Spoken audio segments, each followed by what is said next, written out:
यतिसम्म मेरो भन्नुपर्दा चाहिँ अब अहिले चाहिँ के सोचाइरहेछ भने अब ट्रेनिङ छिटो सकिन्छ कि भन्ने डर लागिरहेछ क्या त्यो पुगेकै छैन क्या लिनलाई किन भन्दाखेरि अब यति नयाँ कुराहरू सिकिरहेछौँ अब हिजोबाट त्यस्तो मोटिभेट भएर अब आज बिहान मलाई कतिखेर बिहान होला अब हिजो म 10 बजे आइपुगेँ मान्छे आज 9:15 बजे आइपुगेँ क्या सो त्यो के होला कस्तो होला एक्साइटिङ भनेर त्यो चिजहरू चाहिँ एकदम भइरहेछ होइन अहिले पनि म एकदम इन्जोय गरिरहेको छु अब लन्च पछि पनि ट्रेनिङहरूको एकदम हाई एक्सपेक्टेसन छ मलाई एकदमै त्यो मेरो चाहिँ एक्सपेक्टेसनहरू मिट भइरहेछ है so very very very thankful to the team है जसले यो ट्रेनिङ अर्गनाइज गर्नुभयो जसले यसको बारेमा सोच्नुभयो अनि यसको लागि चाहिँ म धेरै थ्याङ्क यू दिन चाहन्छु नि सो ट्रेनिङ चाहिँ एकदमै ह्यापनिङ छ एकदमै नयाँ चिजहरू सिक्न पाइरहेको छु सो अझै म सेकेन्ड हाफको लागि पनि एक्साइटेड छु एकदमै अबभ गएर त्यो 2 दिनको प्रोग्राममा मलाई त्यो 8 घन्टा 16 घन्टा प्रोग्राम किन सक्यो भन्ने चिज चाहिँ अहिले मलाई छिटै सकिएको भन्ने लाइक रियलाइज भइरहेको छ सो यस्तो यो लेभलको इनर्जी यो लेभलको मोटिभेसन यो लेभलको लाइक उत्पादन मलाई अहिलेसम्म कुनै पनि चिजबाट आएको थिएन सो म तपाईँलाई यो ट्रेनिङ चाहिँ हाइली रिकमेन्ड गर्छु होइन प्लिज यो भनेर यो ट्रेनिङलाई एक्सप्लेनै गर्न सकिन्न so please be there come here join the training and त्यसपछि तपाईँहरू आफै बिलिभ गर्नुहुन्छ भने कि यो ट्रेनिङले तपाईँलाई कुन लेभलसम्म मोटिभेट र कुन लेभलसम्म तपाईँको लाइक माइन्ड जुन थिङ्किङ प्रोसेस छ त्यो चेन्ज गर्न सक्छ भनेर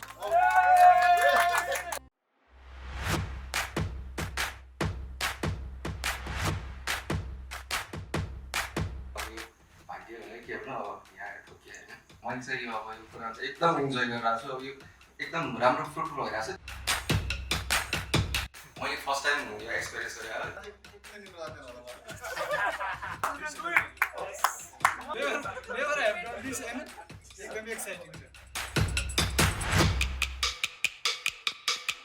मलाई मान्छे उचाल्ने म त्यति हल्का हो जस्तो लागेको थियो पहिला त लागेको थियो सरले त्यो सेकेन्ड टाइम फेरि गर्दाखेरि त आफूलाई पनि माथि माथि गएको हो कि जस्तो व्यक्ति मात्र छैनौँ हामी टिममा छौँ टिम बिल्डिङ कसरी गर्ने लिडरसिप त्यसै हिसाबले हिजो सरले भनेको अनुसार मैले एज अ पर्सनली बिहान आफूले केही चिज गरेर आएँ त्यसबाट मलाई पोजिटिभ फिल पनि भएको छ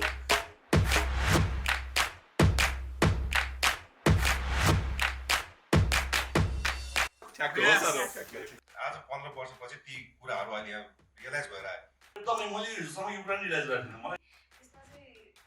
मलाई टच भएको थियो कि फिलिङ चाहिँ हुन्छ एक्सनमा चाहिँ थिएन आज चाहिँ अब त्यो अहिलेको इभेन्टले चाहिँ त्यो गर्न सकिँदैछ भनेर त्यो प्र्याक्टिकल चाहिँ अनुभव भयो मैले अब यहाँबाट लगेको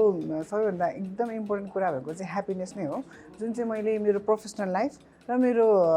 पर्सनल लाइफ दुवैमा नै मैले एकदम इफेक्टिभली इम्प्लिमेन्ट गरेर नसोध्नु मलाई त्यो कति अमेजिङ थियो भनेर it was like mind blowing सरबाट मैले धेरै कुरा पाएको छु यो ड्रिमप्रेन्योर र हामी यहाँ आउँदाखेरि हिजोसम्म एउटा माइन्डसेट लिएर आइरहेको थियो भने भोलि गएर यहाँबाट हामी जाँदाखेरि चाहिँ डिफ्रेन्ट माइन्डसेट जब कि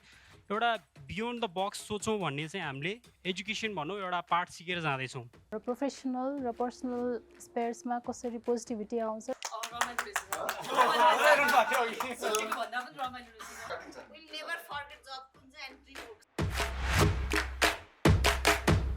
उहाँ हामी ट्रेनर सर चाहिँ एकदमै बेस्ट लाग्यो मलाई